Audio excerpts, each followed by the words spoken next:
Le soleil d'été brillait au-dessus d'un jeudi après-midi calme alors que Jayan Thomas, 12 ans, se promenait dans le quartier de Sekawood, un endroit qu'il connaissait comme sa poche. Une légère brise ébouriffait ses boucles alors qu'il marchait d'un pas vif, son sac à dos rebondissant doucement sur ses épaules. Jayan rayonnait d'enthousiasme, ses amis attendaient déjà au parc pour leur match de basket habituel, et aujourd'hui, il avait un nouveau mouvement à montrer. Il avait passé des heures à le pratiquer, rêvant de ce moment précis. Attendez qu'il voie ce crossover, pensa-t-il en dribblant un ballon imaginaire tout en se déplaçant. Le parc n'était qu'à quelques pâtés de maison à un chemin familier parsemé de visages familiers.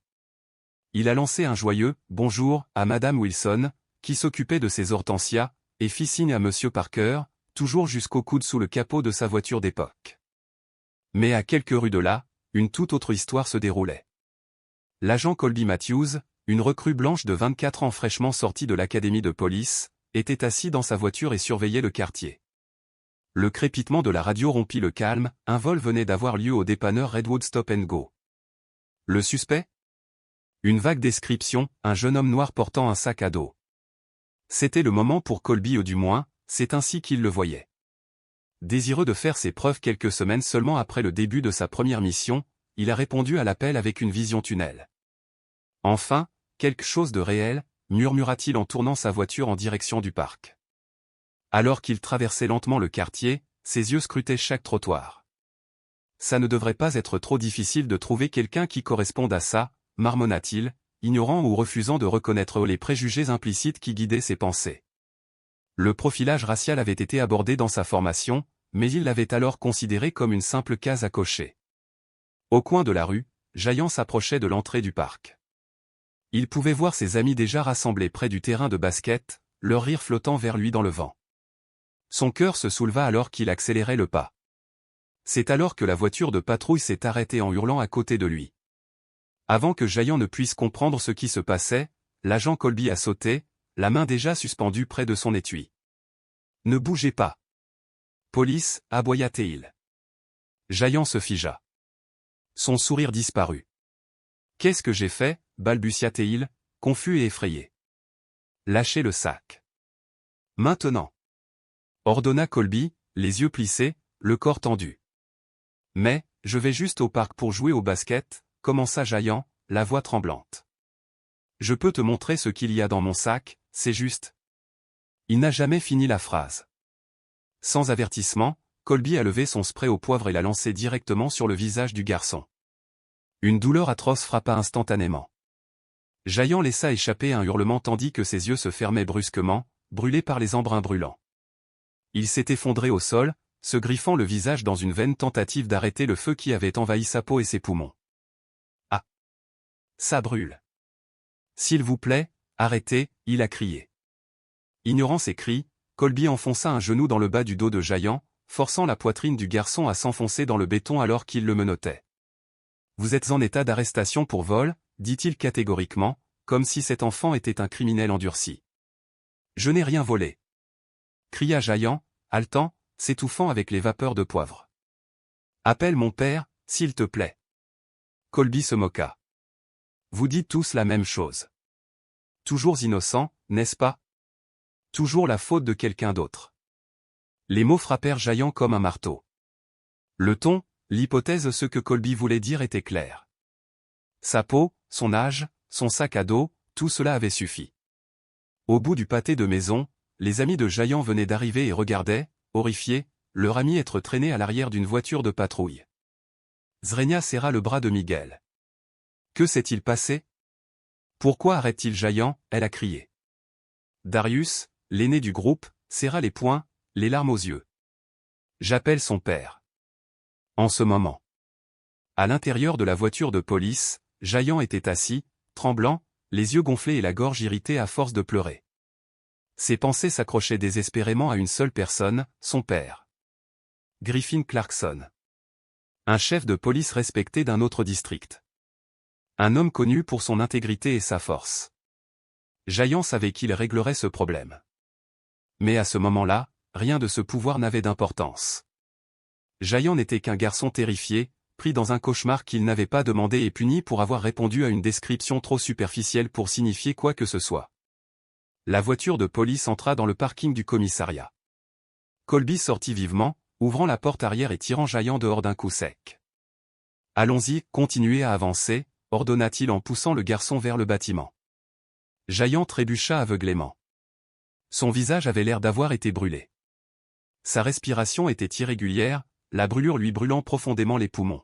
« S'il vous plaît, mes yeux, ça fait si mal. »« J'ai besoin d'eau, » supplia-t-il, à peine capable de parler. « Tu aurais dû y penser avant de voler quelqu'un, » a lancé Colby. « Vous, les enfants, pensez que vous êtes intouchables ces jours-ci. » À la réception, plusieurs agents regardaient avec curiosité. Un garçon aussi jeune, menotté? Certains haussèrent les sourcils.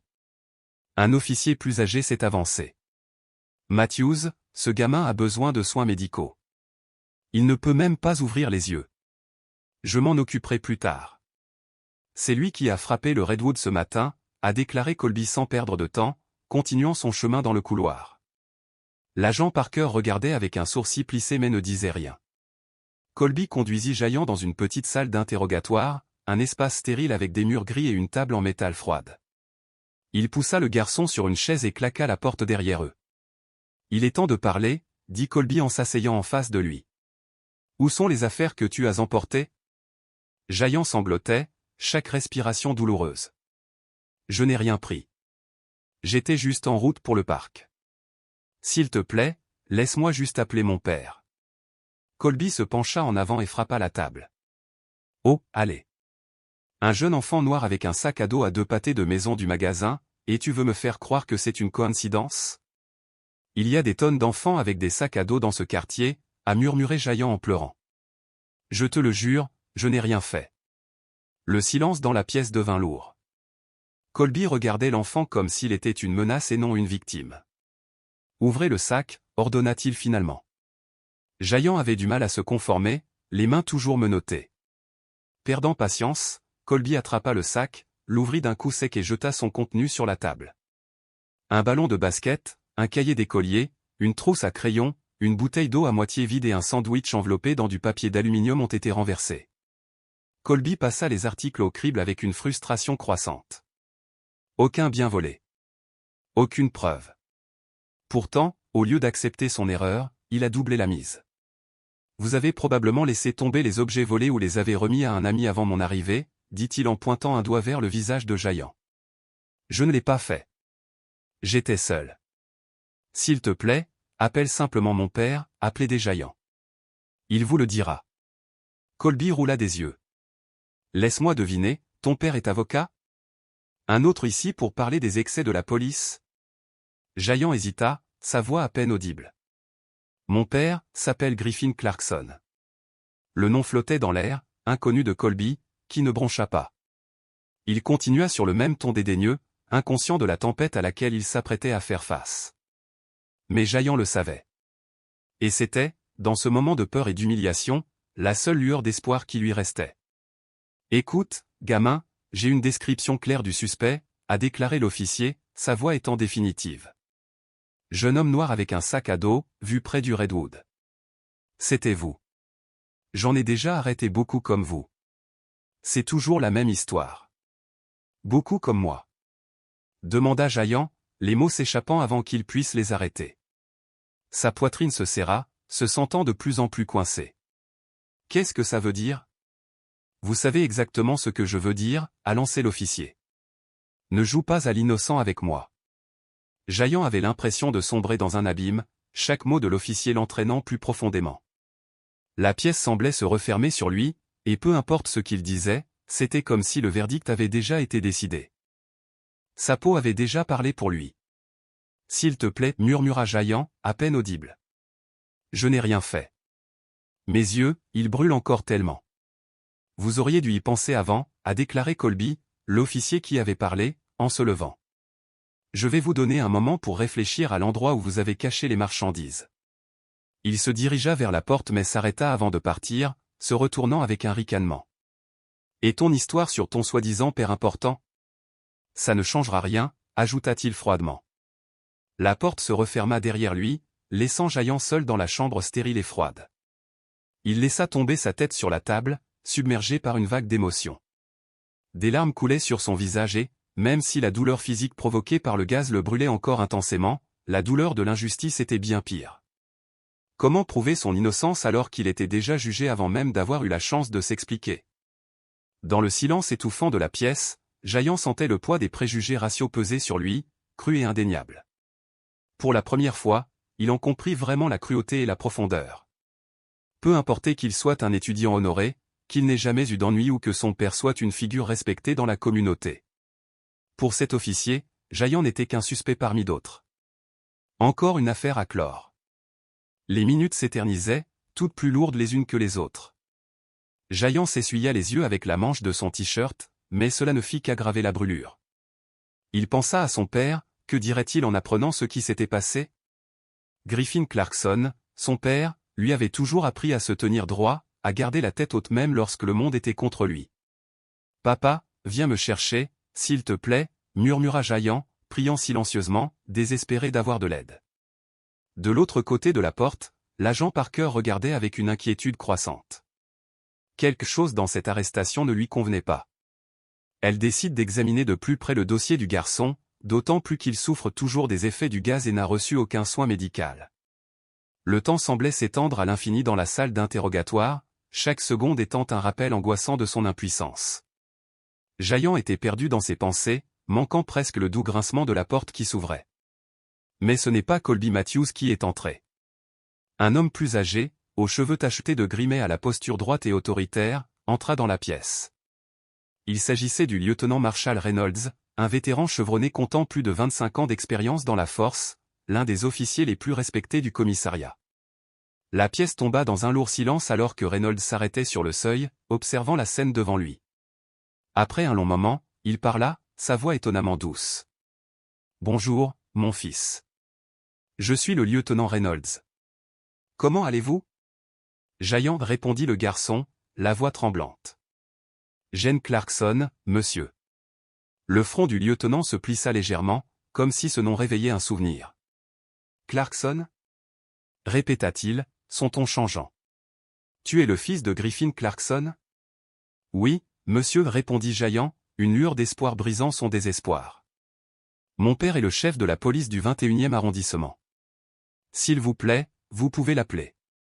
Il va vous aider. » Reynolds resta figé pendant quelques secondes, digérant l'information, avant de sortir une clé de sa poche et de déverrouiller rapidement les menottes autour des poignets de Jayan.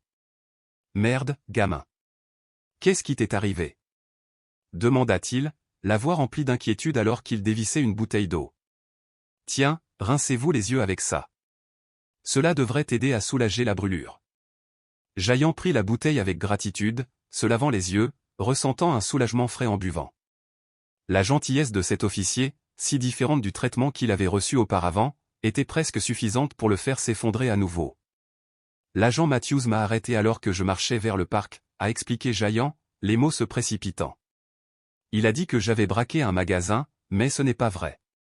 Je le jure. » Reynolds écoutait attentivement, son expression s'adoucissant à mesure que les détails pénétraient. À ce moment-là, la porte s'ouvrit à nouveau et Colby Matthews entra, s'arrêtant brusquement lorsqu'il vit Reynolds debout là. « Lieutenant Reynolds. »« Je n'avais pas réalisé que vous étiez là, » balbutia Colby, essayant de garder son sang-froid. « Matthews, je dois te parler. »« Maintenant, » dit Reynolds, sa voix ne laissant aucune place à la discussion. Dehors, les deux hommes quittèrent la pièce en laissant la porte légèrement entr'ouverte. « Vous avez arrêté le fils du chef Clarkson pour quel motif exactement » demanda froidement Reynolds. « Il correspond à la description du suspect dans le vol de Redwood. »« Un jeune homme noir avec un sac à dos, » répondit Colby, sa confiance faiblissant sous le regard perçant de Reynolds. « C'est une description assez vague, » répondit Reynolds d'une voix glaciale. « Et tu as utilisé du gaz poivré sur un enfant qui ne résistait même pas. » Les mots de Reynolds ont tranché la tension dans l'air. « Vous avez fouillé son sac. Avez-vous trouvé quelque chose ?»« Non, monsieur, » balbutia Colby, mais il n'y a rien. »« Des fournitures scolaires et un ballon de basket, n'est-ce pas ?» Reynolds l'interrompit. « Vous avez arrêté le fils d'un chef de la police parce qu'il allait jouer au basket dans le parc. Vous avez agressé un enfant innocent. » Un profond silence suivit. Jaillant pouvait presque entendre la prise de conscience interne par Colby de la gravité de son erreur. « Monsieur, je ne savais pas qui il était », essaya d'expliquer Colby, mais Reynolds l'interrompit brusquement. « Et quelle différence cela fait-il » a-t-il demandé. « Vous avez agi avec préjugés et sans aucune preuve réelle. S'il s'agissait d'un enfant blanc avec un sac à dos, vous auriez fait la même chose. » Le silence dans le couloir s'épaissit. « C'est ce que je pensais », marmonna Reynolds. « Peu importe qui est son père. Ce qui compte, c'est que vous ayez arrêté un enfant innocent, que vous ayez utilisé une force excessive et que vous ayez complètement ignoré les protocoles les plus élémentaires pour traiter un suspect. Depuis combien de temps souffre-t-il des effets de ce spray? Quelqu'un a-t-il pris soin de lui? » Colby resta bouche bée, incapable de défendre ses actes. « Vous connaissez la gravité de ce que vous avez fait. C'est exactement ce genre de comportement qui érode la confiance du public dans la police. » De retour dans la salle d'interrogatoire, Jaillant ressentit un étrange mélange de soulagement et de chagrin. Le lieutenant Reynolds revint, laissant Matthews dehors, et s'assit à côté de lui, non pas en tant qu'enquêteur, mais en protecteur. « Jaillant, je suis vraiment désolé pour ce que tu as vécu, » dit Reynolds, d'un ton sincère. « J'ai appelé les ambulanciers pour vérifier vos yeux et j'essaie de joindre votre père. » Jaillant, à peine capable de contenir l'agitation qui l'habitait, murmura « Il va être furieux. » « Et il aura raison, » répondit Reynolds, sa voix ferme mais compréhensive. « Mais pas avec toi, mon fils.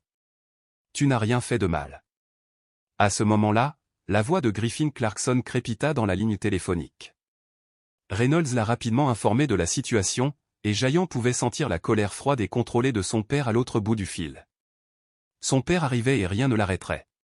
Pendant qu'ils attendaient, Reynolds s'est assuré que Jaillant avait une compresse fraîche pour ses yeux et le gardait hydraté. Lentement, le garçon commença à ressentir un certain soulagement, même si les cicatrices émotionnelles mettraient beaucoup plus de temps à guérir. « Pourquoi m'a-t-il fait ça ?» demanda Jaillant, sa voix étant à peine un murmure. « Je n'ai rien fait de mal. » Reynolds poussa un profond et lourd soupir. Certaines personnes, Jaillant, sont piégées par leurs préjugés. Elles voient le monde à travers le prisme de la peur et de la suspicion, déformant leur perception de la réalité. L'agent Matthews est peut-être jeune et encore en apprentissage, mais cela ne justifie en aucun cas le mal qu'il vous a causé. Pendant ce temps, dehors, dans le couloir, Colby Matthews s'appuyait contre le mur, le visage décoloré. Le poids de ses actes commençait enfin à peser sur lui. Il ne pouvait plus ignorer la gravité de ce qu'il avait fait. L'arrivée de Griffin Clarkson à la gare traversa l'air comme un silence soudain et inquiétant. Figure imposante d'autorité et d'intégrité, Griffin se déplaçait dans les couloirs d'un pas déterminé et inébranlable. Son visage était figé, illisible. Lorsqu'il entra dans la pièce où Jaillant recevait des soins médicaux, l'atmosphère changea. Le temps semblait s'arrêter alors que le chef de la police s'approchait de son fils. Le visage de Jaillant était enflé et meurtri, ses yeux rouges et injectés de sang, les marques de menottes encore visibles sur ses poignets. À ce moment-là, c'était comme si toute la force de Griffin s'était épuisée. « Papa !» La voix de Jaillant se brisa avec une vulnérabilité que Griffin avait rarement entendue auparavant. Avec une tendresse qui pourrait presque effacer la douleur, Griffin attira son fils dans une étreinte protectrice. « Je suis là maintenant. Est-ce que tu vas bien ?»« C'est mieux », répondit Jaillant, des larmes de soulagement lui montant aux yeux. « Le lieutenant Reynolds m'a aidé. » Griffin hocha la tête en remerciement de Reynolds, offrant un remerciement silencieux. Il s'est tourné vers l'ambulancier qui s'occupait de son fils, qui lui a expliqué, il ne devrait y avoir aucun dommage durable. Continuez simplement avec les compresses froides et suivez le plan de traitement. Une fois le médecin parti, Griffin s'agenouilla devant Jaillant, le regard doux mais rempli de détermination. Jaillant, je dois m'occuper de quelque chose. Le lieutenant Reynolds restera avec toi. Cela ne prendra pas longtemps. Où est-il ? Demanda Griffin en se levant. Dans le bureau du capitaine, répondit Reynolds. Griffin n'a pas hésité. Il se dirigea vers le bureau, où Colby Matthews était assis, le regard fermement fixé sur le sol. Dès que la porte s'est ouverte, Colby s'est levé d'un bond, l'anxiété et la culpabilité étant peintes sur son visage. Chef Clarkson, je... Agent Matthews, l'interrompit Griffin, d'un ton froid et autoritaire. Je suis ici pour m'assurer que vous comprenez pleinement les conséquences de vos actes aujourd'hui. Le silence qui suivit fut épais, oppressant. Le capitaine Robert se tenait à l'écart, observant la scène qui se déroulait avec une expression inquiète. La voix de Griffin, bien que contrôlée, avait une intensité calme. Aujourd'hui, vous n'avez pas seulement arrêté le fils du chef de la police. Vous avez arrêté un garçon innocent de 12 ans qui se rendait au parc. Vous l'avez agressé avec du gaz poivré, un enfant sans défense, tout cela à cause de vos préjugés. Si ce n'était pas mon fils, vos actes seraient tout aussi impardonnables. Griffin fit une pause, le poids de ses paroles s'imprégnant. Je ne parle pas seulement en tant que père, mais au nom de tous les parents qui craignent pour la sécurité de leur enfant entre les mains d'officiers comme vous. Les mots tombèrent comme des coups de poing, laissant Colby visiblement secoué. Son visage rougit de honte et de peur. Patron, je suis désolé. J'ai fait une terrible erreur. Une erreur? La voix de Griffin monta de colère. Une erreur est de remplir un formulaire de manière incorrecte. Ce que vous avez fait, c'est abuser de votre pouvoir. Vous avez traumatisé un enfant. Griffin a réduit l'espace entre eux, croisant les yeux de Colby. Et ce qui me terrifie le plus, c'est ceci, si je n'étais pas qui je suis, si je n'avais pas eu les ressources nécessaires pour protéger mon fils, il aurait peut-être passé la nuit dans une cellule de prison, faussement accusé d'un crime qu'il n'a pas commis. Et cela, agent Matthews, est une réalité à laquelle beaucoup trop de gens sont confrontés dans un système qui ferme souvent les yeux sur la vérité. Colby resta silencieux, paralysé par la culpabilité et le poids des paroles de Griffin. Se tournant vers le capitaine Roberts, Griffin parla avec détermination. Je m'attends à des mesures disciplinaires immédiates. Je ne veux plus que cet homme patrouille. Compris, monsieur, répondit le capitaine Roberts d'une voix ferme. L'agent Matthews est suspendu, dans l'attente d'une enquête. Son insigne et son arme ont déjà été confisqués. Griffin hocha la tête, mais son regard ne quitta pas Colby. J'espère, pour votre bien, que vous profiterez de ce moment pour vraiment comprendre le mal que vous avez causé. Pas seulement à mon fils, mais à tous ceux qui doivent vivre dans la peur de l'injustice. S'il y a une chance de rédemption dans ce domaine de travail, cela commence par la prise de conscience de votre échec. Sans attendre de réponse, Griffin se tourna et partit, se dirigeant vers son fils. Il trouva Jayan en train de discuter avec Reynolds, riant doucement pendant que l'officier le plus âgé racontait des histoires de leur début dans la force. Griffin s'approcha avec un doux sourire. Prêt à rentrer à la maison. Sur le parking, Darius et Miguel attendaient, l'air plein d'inquiétude. Au moment où ils aperçurent Jayan, ils se précipitèrent vers lui, leur soulagement palpable. « Nous étions tellement inquiets !» s'exclama Miguel, la voix tendue par l'émotion, alors qu'il observait le visage encore rouge de son ami. « Est-ce que ça va ?» demanda Darius, sa voix pleine de colère et d'inquiétude. « C'est mieux maintenant, répondit Jayan, un léger sourire éclatant. Mon père s'assurait que tout était réglé. » Sur le chemin du retour, Jayan resta silencieux, perdu dans ses pensées. Griffin respecta son silence pendant un moment, mais il savait que ce moment était l'une de ces conversations qu'ils avaient besoin d'avoir. « Jayan, ce qui s'est passé aujourd'hui n'est pas de ta faute. »« Pas du tout. »« Je sais, papa, répondit Jayan, le regard fixé sur le paysage qui défile. »« Mais pourquoi m'a-t-il choisi? Pourquoi a-t-il pensé que j'étais coupable rien qu'en me regardant ?»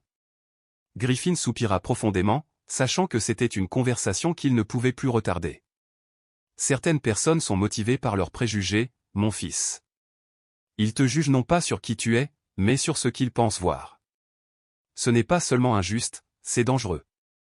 Et c'est la dure réalité dans laquelle nous vivons. Même parmi la police, demanda Jayan, la voix teintée d'incrédulité et de douleur. Malheureusement, oui, dit Griffin d'un ton lourd. La police est humaine. Elle a ses forces et ses faiblesses, comme tout le monde. La grande majorité veut bien faire les gens qu'elle sert. Mais il y en a d'autres qui intègrent leurs préjugés dans leur travail, ce qui ternit l'insigne qu'ils portent. Jayan resta silencieux pendant un moment avant de demander, « Alors, que se passe-t-il maintenant ?» Griffin se tourna vers son fils, son expression douce mais résolue. « D'abord, nous prendrons soin de tes yeux. Et puis nous continuerons. Je continuerai à travailler pour rendre la police plus juste.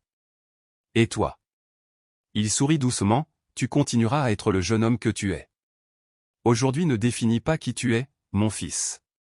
Tu définis qui tu es, par les choix que tu fais. » À la maison, Lisa Clarkson attendait, le cœur lourd d'inquiétude. Lorsqu'elle vit l'état de son fils, les larmes lui montèrent aux yeux, mais elle se ressaisit rapidement, s'occupant de lui avec des compresses fraîches, des paroles apaisantes et son repas préféré. Une semaine plus tard, Griffin a convoqué une réunion avec les chefs de tous les districts de police.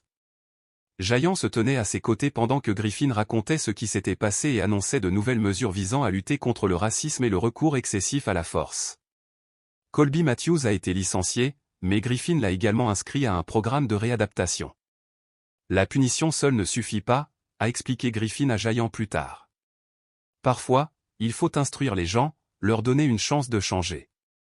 Sans éducation, la punition n'est qu'un pansement. Quant à Giant, il est retourné à l'école et sur le terrain de basket, l'esprit intact. L'expérience ne l'avait pas écrasé, cela l'avait rendu plus déterminé que jamais à suivre les traces de son père. Il était déterminé à garantir que la police servait et protégeait véritablement chacun, quelle que soit son origine. Comme Griffin l'a toujours dit, la vraie justice ne se soucie pas de qui vous êtes. Elle se soucie de ce que vous faites. Combien de fois l'apparence d'une personne a-t-elle déjà conduit à un jugement? Giant aurait pu être n'importe quel enfant, marchant dans n'importe quelle rue, dans n'importe quelle ville. C'est plus qu'une simple histoire d'erreur et d'injustice, c'est un rappel pour nous tous de regarder au-delà de nos préjugés, de remettre en question nos réactions automatiques et d'exiger le respect de chaque individu, quelle que soit sa race, son âge ou son origine. Si cette histoire vous a interpellé, laissez un commentaire ci-dessous. Votre voix compte. Et partagez-le avec quelqu'un qui a besoin de réfléchir au monde dans lequel nous vivons aujourd'hui.